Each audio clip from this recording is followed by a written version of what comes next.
saudamos você com a graça e a paz do Senhor Jesus. Que Deus abençoe grandemente a tua vida e hoje Ele venha abrir os teus olhos para a realidade das coisas segundo a luz da palavra do Senhor. No dia de hoje, nós vamos estudar as profecias e o título da mensagem é O Grande Tsunami. Quando e por que ocorrerá? Nesta semana vi algumas notícias onde eles falavam sobre os tsunamis que podem vir ao Brasil, fruto de uma erupção vulcânica nas ilhas do Oceano Atlântico. Segundo o que temos entendido das profecias, por mais que possa vir alguma perturbação, não seria esta ainda aquilo que a Bíblia apresenta. Mas a Bíblia sim fala de um evento que há de vir e pode ser evitado. E não apenas isso, também nos dá instrução com respeito a como encontrarmos a salvação da nossa alma, o que é infinitamente mais importante. Antes de começarmos o nosso estudo, convido você para estar orando. Nós vamos estar aqui orando a Deus, pedindo a sua sabedoria. Estou aqui com muita alegria na casa de um grande amigo, fazia anos que não o revia, né? Deus abençoe muito e possamos ter um momento maravilhoso de estudo da palavra de Deus. Então vamos nos colocar de joelhos e falar com Deus. Santo e bom Pai, que nos altos céus habitas, nós te louvamos e te agradecemos porque o Senhor tem até aqui cuidado das nossas vidas e também derramado luz, conhecimento da Tua Palavra, para que pudéssemos aprender a Tua vontade e encontrar o caminho da felicidade. Neste momento, vamos abrir novamente a Tua Santa Palavra. Pedimos que o Senhor derrame o Teu Espírito sobre nós, que possamos compreender a Tua verdade, que o Senhor fale a nossa mente e ao nosso coração. E assim, Senhor, una com elos cada vez mais fortes a nossa alma a Ti. Esteja com todos aqueles que assistem esta mensagem, em qualquer lugar da terra, e que eles também, Senhor, possam ter a mente iluminada e venham a tomar decisões importantes ao Teu lado por força desta mensagem. Pedimos estas bênçãos em nome de Cristo Jesus. Amém. Amém.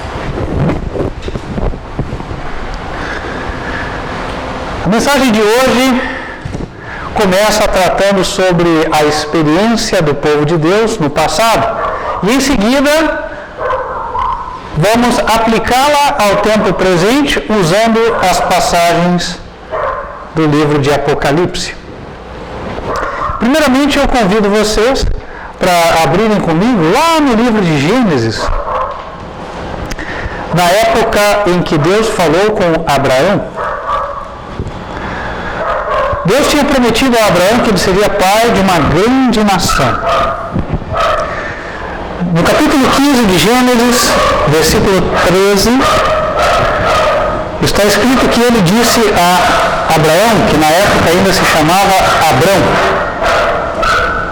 Só por curiosidade, Abrão significa pai enaltecido, mas Deus mudou seu nome para Abraão, que significa pai de muitas nações. E aí ele disse a Abraão: saibas de certo que peregrina será a tua semente em terra que não é sua, e servi-los-á e afligi-la-ão 400 anos. E tu irás a teus pais em paz, e em boa velhice serás sepultado. E a quarta geração tornará para cá, porque a medida da injustiça dos amorreus não está ainda cheia. Então Deus disse para Abraão que os seus descendentes seriam afligidos. Isso de fato aconteceu conforme a Bíblia comprova no início do livro de Êxodo. Nós abrimos em Êxodo capítulo 1.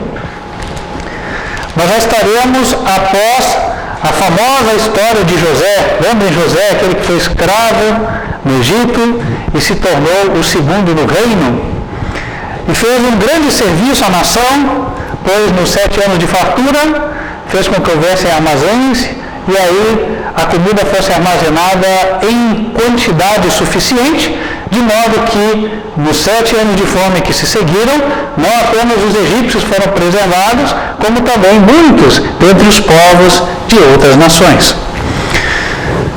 Ocorre que José morreu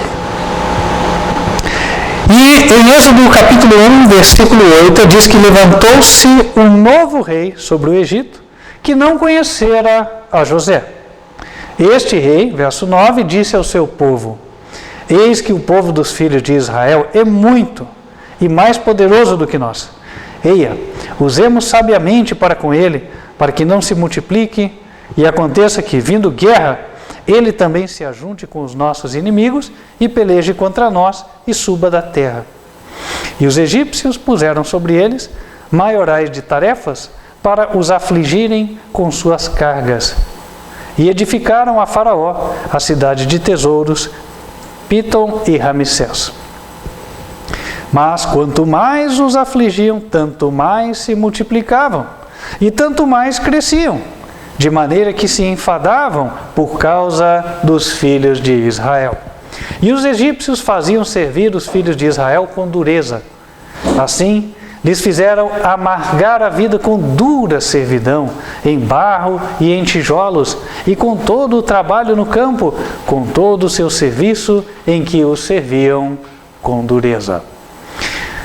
Os israelitas passaram a estar numa situação muito difícil. Foram escravizados, eram afligidos. Como se não bastasse, o rei do Egito, versículo 15, falou às parteiras das hebreias, verso 16: quando ajudardes no parto as hebreias e as virdes sobre os assentos, se for filho, matai-o, mas se for filha, então viva. As parteiras, porém, temeram a Deus e não fizeram como o rei do Egito lhes dissera. Antes conservavam os meninos com vida. Verso 22. Então ordenou Faraó a todo o seu povo, dizendo: a todos os filhos que nascerem lançareis no rio, mas a todas as filhas guardareis com vida. Imagine você sendo israelita naquela época. Você já era escravo, tinha que trabalhar sem ganhar nada. E você era considerado propriedade do egípcio, que era o seu senhor.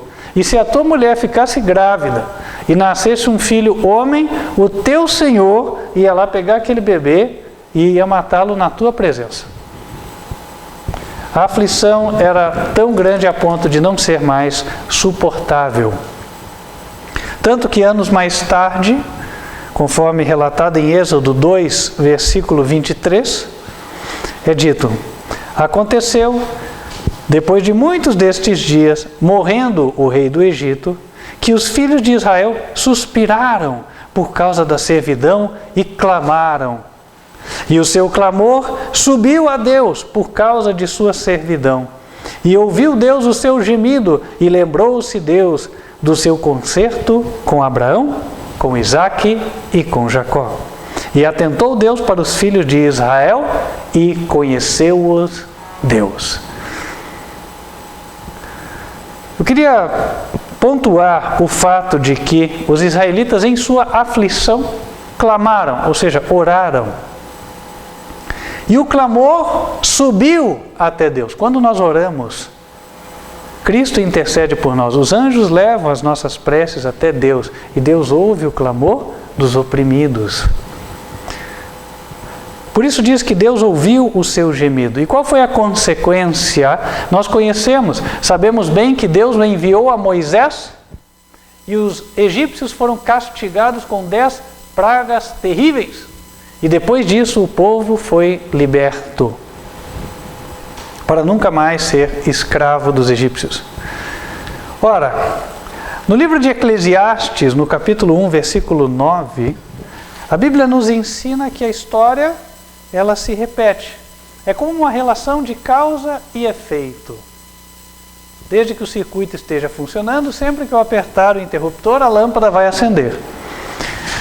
Em Eclesiastes capítulo 1, versículo 9, é dito: o que foi, isso é o que há de ser. E o que se fez, isso se tornará a fazer, de modo que nada há de novo debaixo do sol. Há alguma coisa de que se possa dizer, vê, isto é novo? Já foi nos séculos passados, que foram antes de nós. E é justamente com esse texto em mente, sabendo que a história se repete, sabendo que se a humanidade comete os mesmos erros, colherá as mesmas consequências e Deus tratará com ela da mesma forma, é que nós podemos avaliar o como Deus tratou com os egípcios após eles passarem dos limites, após eles entrarem na questão da liberdade individual dos israelitas e até da sua existência como povo, e começaram a matar os seus semelhantes. Como Deus interviu lá? Da mesma maneira que Ele fará no futuro próximo. E isso tem tudo a ver com o tema que anunciamos agora há pouco, o tema sobre o grande tsunami.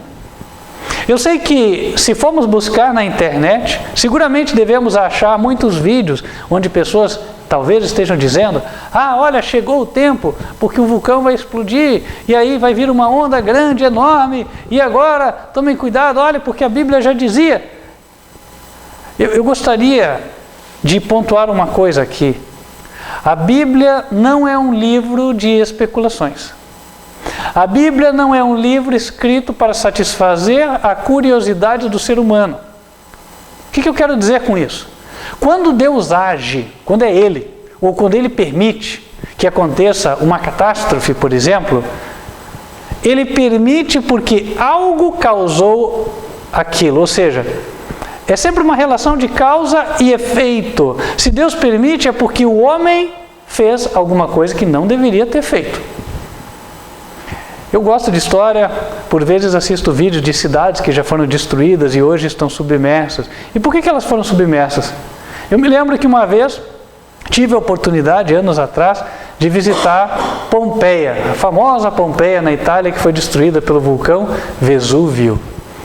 E aí, claro, aquilo é uma atração turística hoje, você vai lá assistir porque a lava, ela cobriu toda a cidade e depois, de uma maneira engenhosa, eles foram retirando aquele material que se solidificou, de forma que apareceu as formas das pessoas que morreram, no momento em que morreram, e da cidade como ela existia, das coisas como eram na época.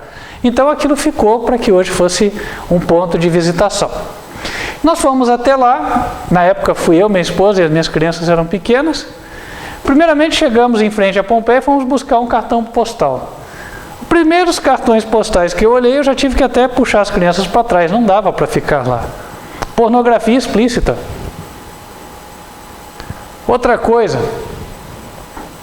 quando nós entrávamos dentro da cidade, quanta coisa imoral foi vista ali, coisa que não é digna de ser mencionada em detalhes aqui num sermão. Não sem causa, portanto, a cidade foi destruída, coisa que também soubemos de lá na história. Isso é história, tá? Pompeia não foi destruída de uma só vez. Por exemplo, estava tudo lindo, maravilhoso, nunca tinha acontecido nada, de repente, bum, caiu um monte de lava lá, matou todo mundo. Não foi assim.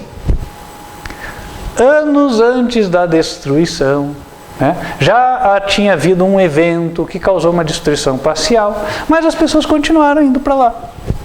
E depois, mesmo dias antes da grande explosão, houveram fenômenos que despertaram a atenção de alguns, mas outros decidiram ficar lá. E finalmente veio a grande explosão.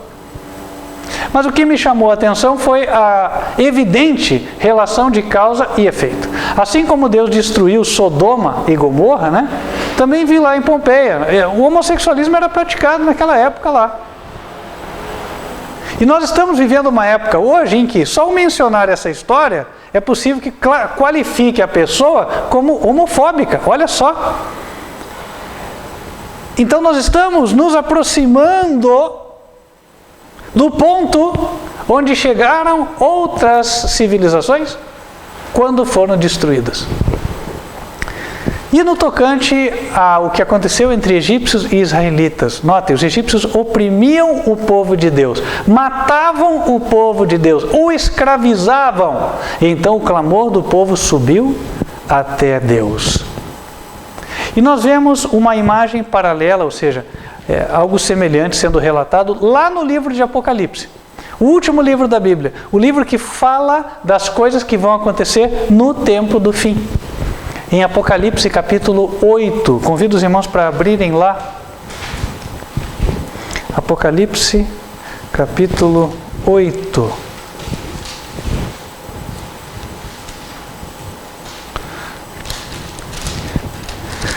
Versículo número 2.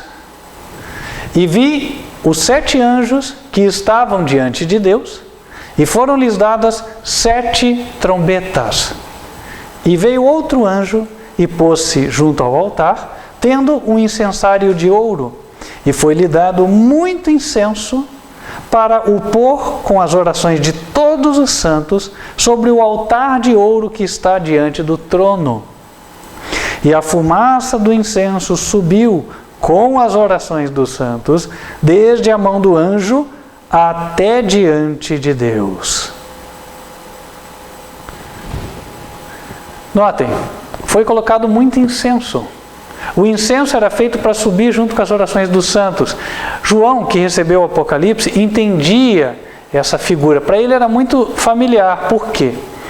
Deus tinha dado o cerimonial do santuário para os israelitas. E eles sabiam que o incenso, ele representava a justiça de Cristo. E ele tinha uma função no santuário. Considerem vocês, todos os dias o santuário recebia sangue de animais mortos. Então era feito um sacrifício, o ofertante confessava o pecado seu ou da sua família, conforme o caso.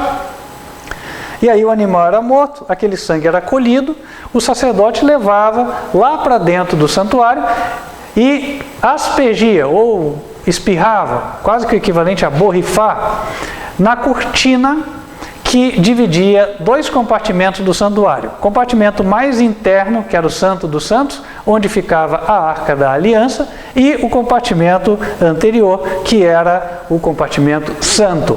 Então, naquela cortina, todo dia, várias vezes por dia, você tinha o derramar do sangue.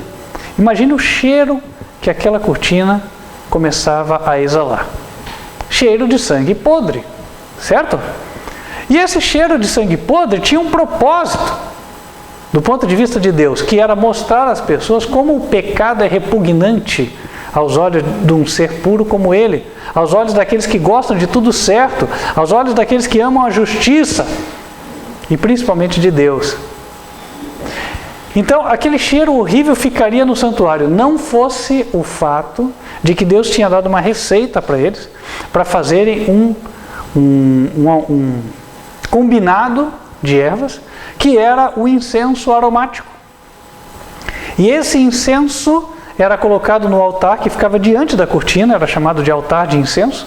Então, quando você colocava ali, ele fazia exalar aquele perfume que se sobrepunha ao mau cheiro do sangue. O ensino espiritual era: a justiça de Cristo cobre a visão dos nossos pecados diante de Deus. Nós somos aceitos na pessoa do Senhor Jesus. Por isso que para ser salvo, necessário é ter fé no Senhor Jesus como a nossa única esperança, como nosso Salvador, como perdoador, a garantia do perdão dos nossos pecados. E aqui nós vemos a figura do incenso, e ele era posto junto com as orações, e foi dado muito incenso. Então isso quer dizer que era um momento onde haviam muitas orações. Daqui nós tiramos outro ensino também. A nossa oração somente é aceita. Por quê? Porque Cristo intercede. E porque Ele é puro, porque Ele é santo. Ninguém é aceito pela sua própria justiça. Por isso, se você caiu em pecado hoje, não tenha vergonha de orar a Deus. É justamente a hora que você mais precisa. Ah, mas e se eu estou me sentindo bem? Se eu estou me sentindo muito justo, aí é que eu tenho que realmente ficar preocupado. Porque aos olhos de Deus não há quem não tenha pecado. E se eu já pequei alguma vez, se eu for confiar só na minha própria justiça, para Deus eu vou ser como o cheiro do sangue podre.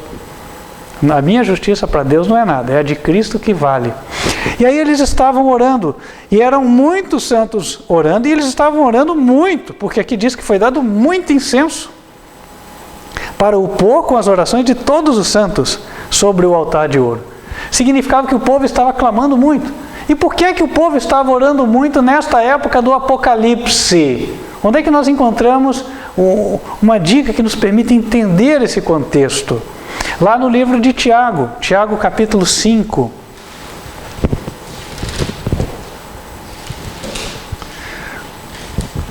Em Tiago capítulo 5, no versículo 13, está escrito assim: está alguém entre vós aflito? Ore. Então, se estavam orando muito é porque estavam o quê? Aflitos. E convenhamos, irmãos, mesmo entre nós cristãos, quando é que a gente ora mais? Quando tudo está correndo bem ou quando nós estamos aflitos? Né? Quando aperta o calo, aí é que a gente vai atrás.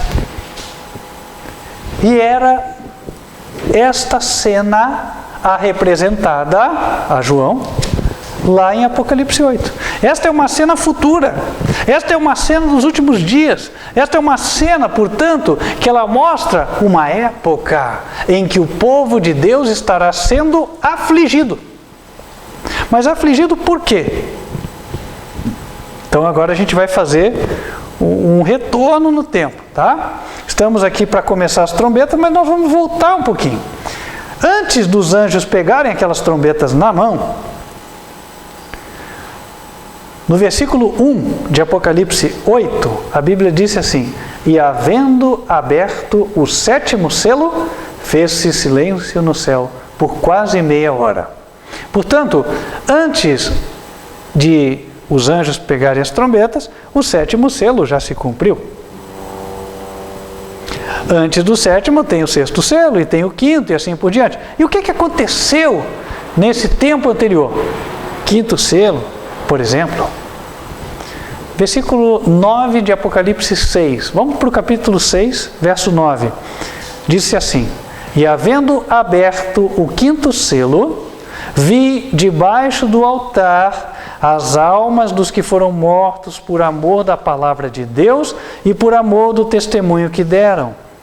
E clamavam com grande voz, dizendo: até quando, ó verdadeiro e santo dominador, não julgas e vingas o nosso sangue dos que habitam sobre a terra? A Bíblia usa uma figura de linguagem, como se os mortos estivessem clamando, mostrando que, claro, Deus vai retribuir aos ímpios. Mas o que estava acontecendo aqui? Os santos de Deus estão sendo martirizados, mortos. Por isso que o sangue deles está clamando. E por que eles estão sendo martirizados? O que levou alguém a matar os santos de Deus nos últimos dias? Abram lá, ainda em Apocalipse 6, no 4º selo, capítulo 6, verso 7. E havendo aberto o 4º selo, ouvi a voz do 4º animal que dizia: vem. E olhei, e eis um cavalo amarelo, e o que estava sentado sobre ele tinha por nome Morte, e o inferno o seguia. E foi-lhes dado poder para matar a 4ª parte da terra com espada, e com fome, e com peste, e com as feras da terra.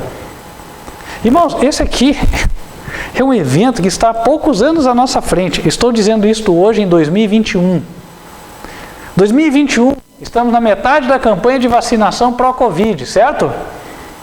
Há quem diga que esta vacinação em massa, feita com imunizantes não devidamente testados, pode gerar uma consequência drástica daqui a pouco tempo, de modo que muitas pessoas venham a morrer. Bom, fato é que a Bíblia diz que haverá peste. E por meio da peste, da espada, que é guerra, fome e a ação das bestas da terra, ou feras da terra, 1/4 parte da terra será morta. E aí as coisas começam a se encaixar, não é? Ah, que coincidência! Não tem coincidência. João 8,32, a Bíblia diz: e conhecereis a verdade, e a verdade vos libertará. Termos os nossos olhos abertos para aquilo que vai acontecer em breve. Então nós estamos nos aproximando de um tempo onde as liberdades serão tão restritas que afetará a liberdade religiosa. Já este ano nós tivemos um vislumbre disso aí. Posso dizer, uma pequena prova. Houveram decretos proibindo a abertura de igrejas ou determinando que os cultos devessem acontecer, como foi o caso lá em Minas Gerais, de uma das cidades. Deveria acontecer na quarta, na sexta ou no domingo. Sábado não, interessante, né? Quer dizer, sexta-feira atende o muçulmano.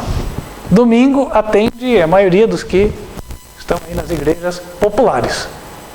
Aí sábado, sábado não.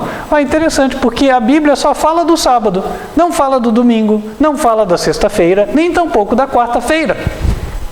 Então, irmãos, esqueçam o homem aqui. Vamos falar do ponto de vista no plano espiritual. Qual é o agente que estaria inspirando leis desta natureza? Será que é Deus ou será que é Satanás? Deus não pode ser, porque se fosse Deus, Deus estaria inspirando as pessoas a andarem em obediência à sua vontade. Em Apocalipse 8, nós vimos então que os santos estavam clamando, e tem razão mesmo. Por quê? Porque se eles estavam sendo perseguidos e mortos, eles estavam numa situação de muita aflição, num contexto de guerra, a partir do 4º selo. E eles sendo afligidos ali. E aí, muito incenso foi dado, e o clamor deles, tal como dos israelitas lá no passado, subiu até Deus. E quando o clamor deles subiu até Deus, o que Deus fez lá no passado?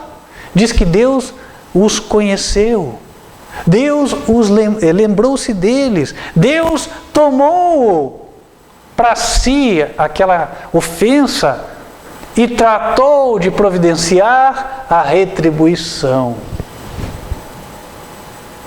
A partir do capítulo 8 de Apocalipse, nós estamos nos projetando lá no futuro, estamos indo para lá, num tempo em que Deus vai começar a permitir que determinados eventos aconteçam na terra para punir os transgressores da lei de Deus, os inimigos da liberdade religiosa, mas não para exterminá-los.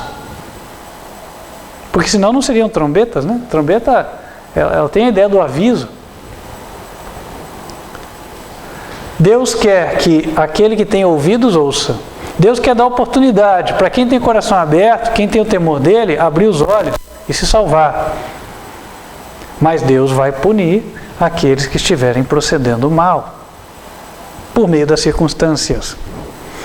E aí no capítulo 8 de Apocalipse, entendido o contexto, vai ser uma época em que o povo de Deus estará sofrendo, sendo perseguido, muitos estarão sendo mortos, o clamor deles subirá a Deus como subiu na época de Israel, e Deus agirá como agiu na época de Israel.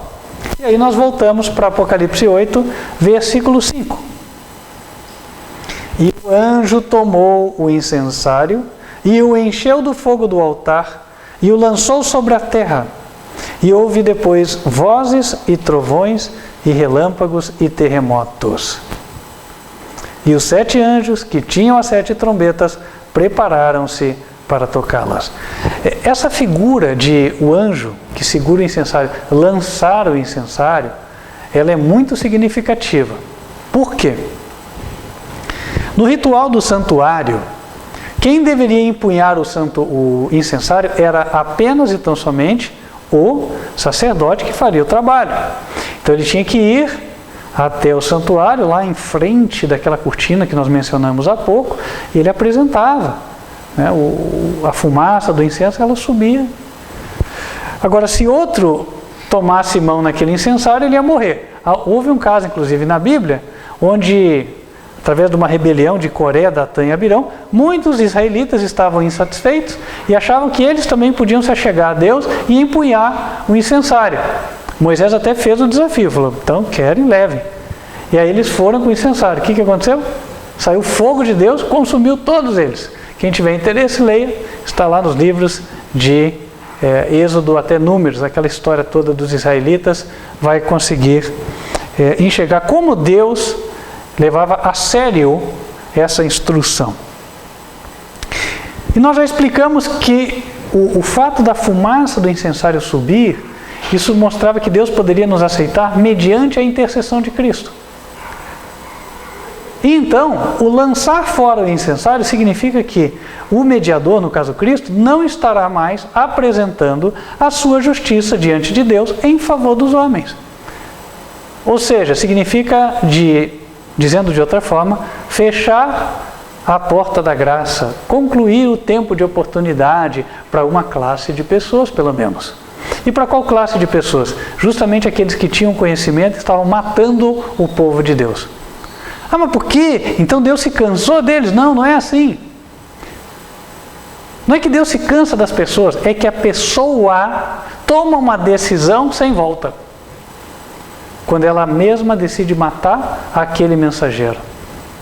Um exemplo disso nós temos lá em Atos, capítulo 8. É um evento bastante conhecido por muitos. Jesus já tinha profetizado que o reino de Deus seria tirado dos judeus e seria dado a outros. No caso, a igreja dos apóstolos. Mas como isso se deu? Não foi porque Deus falou, me cansei de vocês. Não foi. Foi diferente. Os próprios judeus expulsaram o evangelho deles. Quer ver? Atos 8, versículo 1. A partir da segunda frase, diz assim: E fez-se, naquele dia, uma grande perseguição contra a igreja que estava em Jerusalém. E todos foram dispersos pelas terras da Judeia e da Samaria, exceto os apóstolos. Versículo 4. Mas os que andavam dispersos iam por toda parte anunciando a palavra. Portanto, os israelitas mesmo expulsaram o evangelho dos seus termos. Não queremos mais. Vamos matar quem estiver aqui. O que nós lemos aqui foi logo depois da morte de Estevão. Os israelitas mesmos, com as suas mãos, mataram um conterrâneo seu, Estevão, porque ele era um crente. Porque ele cria na verdade. Versículo 2 diz: E uns varões piedosos foram enterrar Estevão e fizeram sobre ele grande pranto. Então, meus queridos irmãos, nesta época, apontada em Apocalipse 8, aqueles que têm a luz, mas a rejeitaram, chegarão ao cúmulo de matarem também os mensageiros, e por esta razão fecharão para sempre, para si, a porta da oportunidade. Não significa que, neste momento de Apocalipse 8, a porta da graça estará encerrada para toda a humanidade. Se fosse assim, desnecessário seria haverem mais várias trombetas até que por fim Deus derramasse as 7 pragas. Haverá ainda mais tempo de oportunidade. Não muito, mas haverá. Oportunidade para quem até ali não conheceu a mensagem. Deus vai usar a perseguição para espalhar o seu povo na terra, como fez na época de Atos. E aí o evangelho será pregado a toda nação, tribo, língua e povo. Porque a história se repetirá. O que aconteceu, há de acontecer novamente. E aí, então, nesse contexto, começam a tocar as trombetas. Apocalipse 8, versículo 7. E o primeiro anjo tocou a trombeta, e houve saraiva e fogo misturado com sangue, e foram lançados na terra, que foi queimada na sua terça parte. Queimou-se a terça parte das árvores, e toda a erva verde foi queimada. A linguagem não dá margem a dúvidas, né? Chuva de pedra e fogo caindo do céu, são meteoros caindo. Chuva de meteoros. O que tem me chamado a atenção, e quem tem interesse pode pesquisar na internet, é como a frequência com a qual meteoros caem na superfície da Terra tem aumentado. Né? Quantas notícias tem vindo de, olha, veio um bólido, apareceu, foi visto nos estados de Minas Gerais, em Goiás, em São Paulo. Né? Caiu, esse ano inclusive, caiu um meteoro em Pernambuco, caiu numa casa. Foi visto também na Bahia, agora recentemente, outros cruzaram os céus do Rio Grande do Sul. Impressionante como aqui no Brasil tem se visto esses eventos. Alguém vai falar, é uma coisa normal, natural. É normal, natural? Quantos anos de idade você tem? Você sempre morou no mesmo lugar? Quantas vezes você ouviu de notícias de meteoros lá no passado?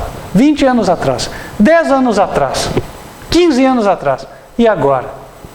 Ora, evidente é que a frequência tem aumentado. E por quê? Ora, Deus disse que a terça parte da terra vai ser queimada por essa catástrofe. E analisando-se a porção seca do nosso planeta Terra, nós vemos que os continentes americanos, o que soma desde o Canadá lá no norte até a Argentina e Chile aqui no sul, essa extensão de terra, ela responde por 1/3 praticamente das terras secas do nosso planeta. Então, quando a Bíblia fala que essa trombeta atinge a terça parte da terra, onde se espera que essa chuva de meteoros vai acontecer? Aqui. E em que contexto? Ora, desde o quarto selo estaremos vivendo um contexto de guerra. E aí eu sugiro a vocês pesquisarem na internet. Não vou entrar em muita especulação, só vou falar do que já existe. Hoje, quando se fala em guerra, já não é mais na mesma linha do que se dizia há décadas atrás. Eu lembro que quando eu era pequeno, eu ouvia falar do risco da guerra nuclear. Esse era o grande medo, né? Olha, pode vir uma guerra nuclear aí, bomba atômica, como foi lá no Japão, etc. Hoje em dia, já se fala de guerra espacial.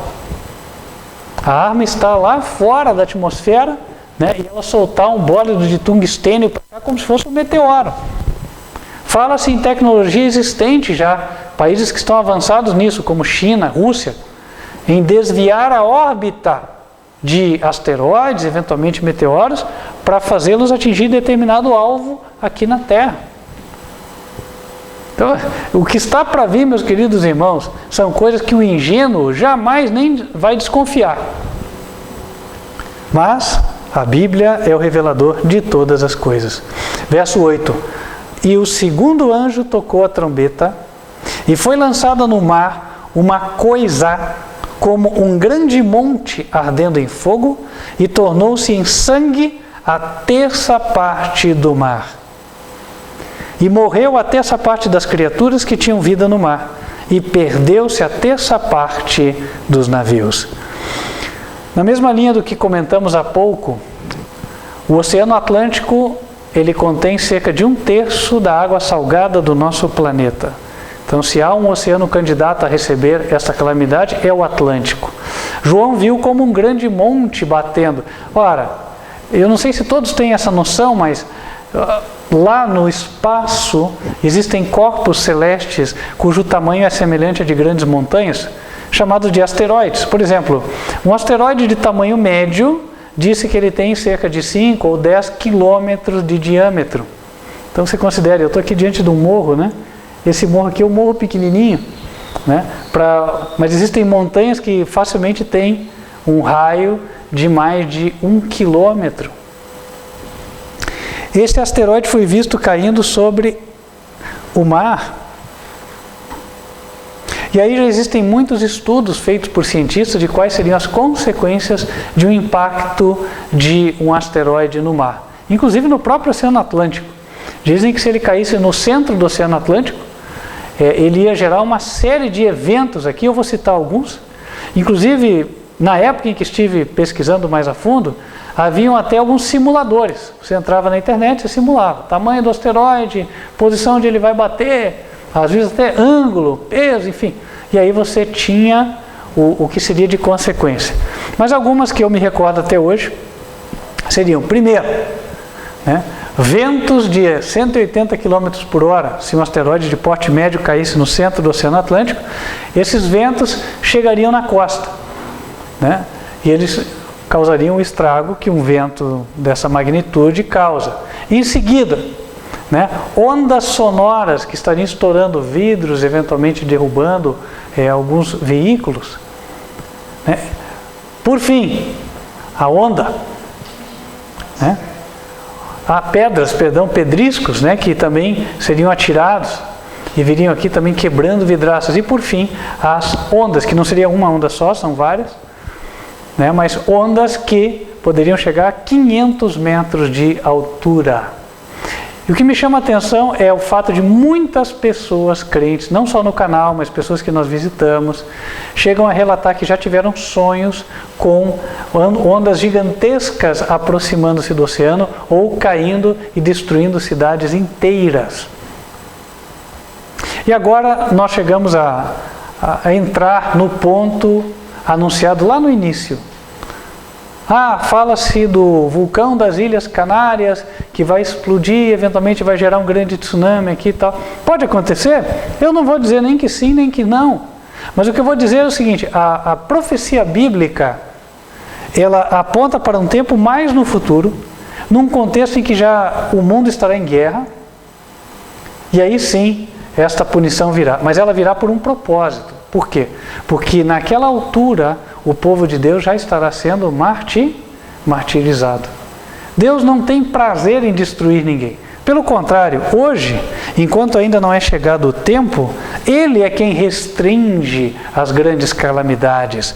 Em Apocalipse capítulo 7, no versículo 1, João viu 4 anjos que estavam sobre os 4 cantos da terra, retendo os 4 ventos da terra, para que nenhum vento soprasse sobre a terra, nem sobre o mar, nem contra árvore alguma. E aqui nos dá o gancho para podermos tirar uma lição desta pregação, deste estudo. Por que Deus ainda está segurando? Tem gente que fala, não, já tinha que estar destruindo, a maldade está muito grande, não dá mais para... Mas, vamos lá, os propósitos de Deus, nossa mente não alcança.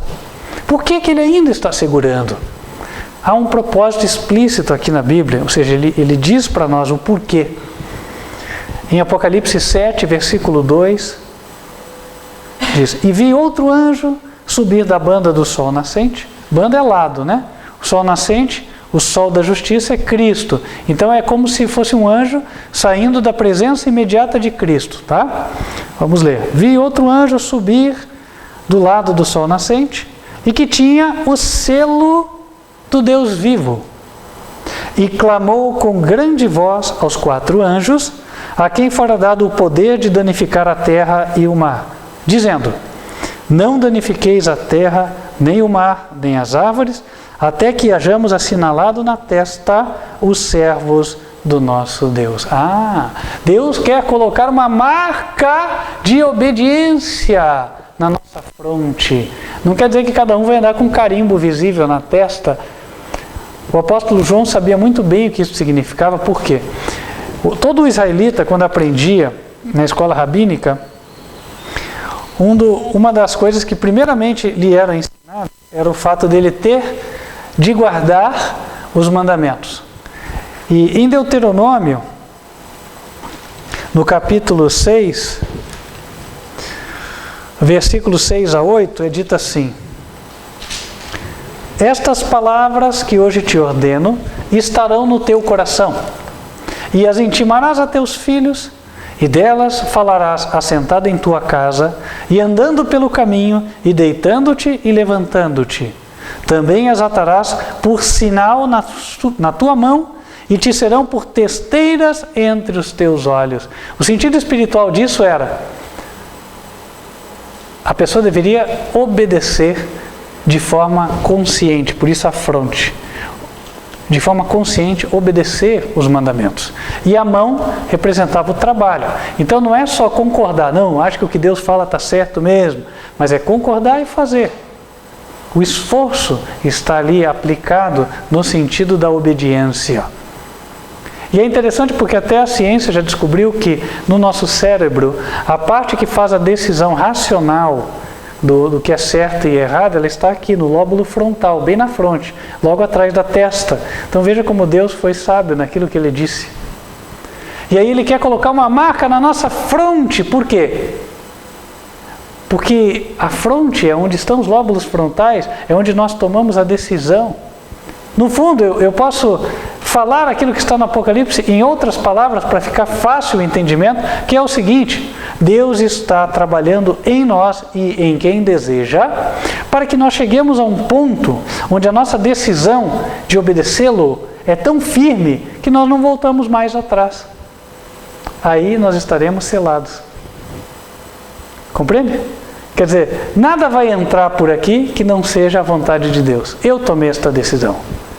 E por que então as grandes calamidades ainda não vieram sobre a terra? Porque Deus ainda está trabalhando para concluir a sua obra em você e em mim.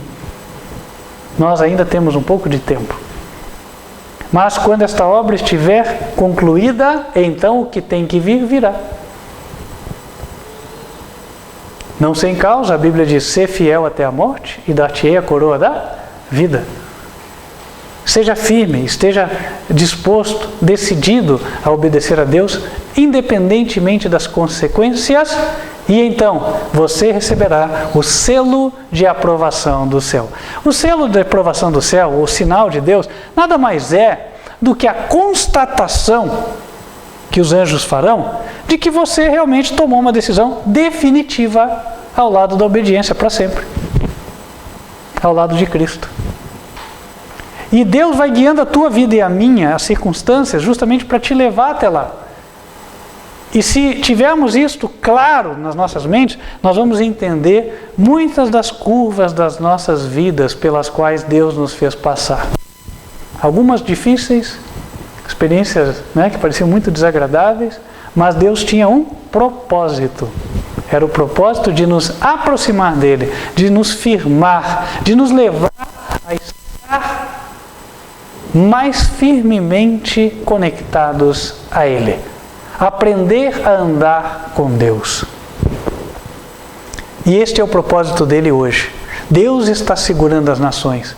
Há poucas semanas falamos desta inusitada aparente mudança aqui na presidência do nosso país.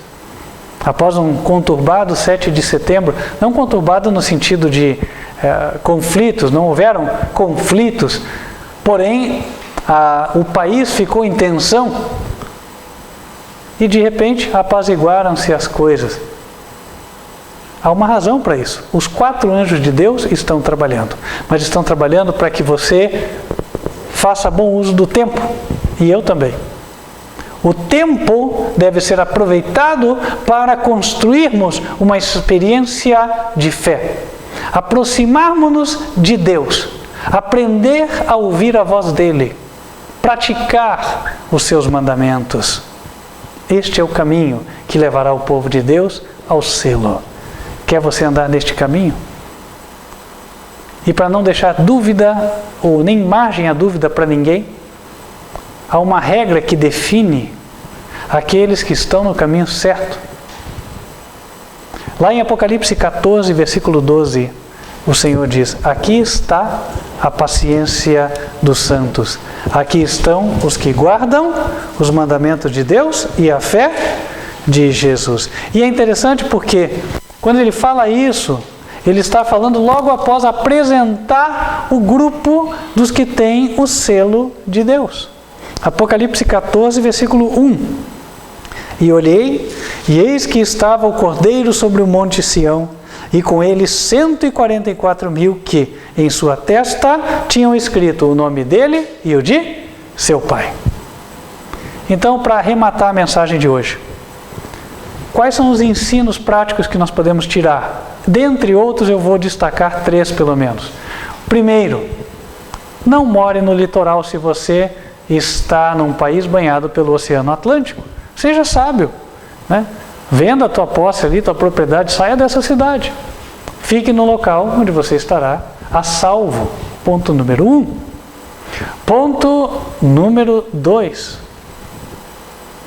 Procure aprender a andar com Deus, ter uma experiência com Ele, de construção de fé.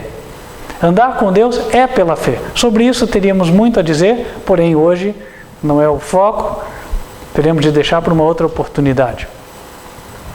E por fim, saber o que significa andar com Deus, porque muitos dizem que andam com Deus, mas fazem qualquer coisa, praticam segundo a mente deles acha que é o mais adequado. fazem a sua própria regra como se fosse a regra de Deus. E não é assim. Andar com Deus é quando o indivíduo guarda os 10 mandamentos por meio da fé de Jesus. Pela nossa força seria impossível, porque os 10 mandamentos atingem até os nossos pensamentos, os nossos motivos. E por mais que nós possamos corrigir as nossas ações externas, os nossos motivos internos, sobre eles, muitas vezes nós não temos controle. Só Deus para mudar. Mas se nós pedirmos e com fé no Senhor Jesus, Deus fará a obra. Amém? E que assim seja, em nome do Senhor Jesus. Vamos nos colocar de joelhos e falar com Deus.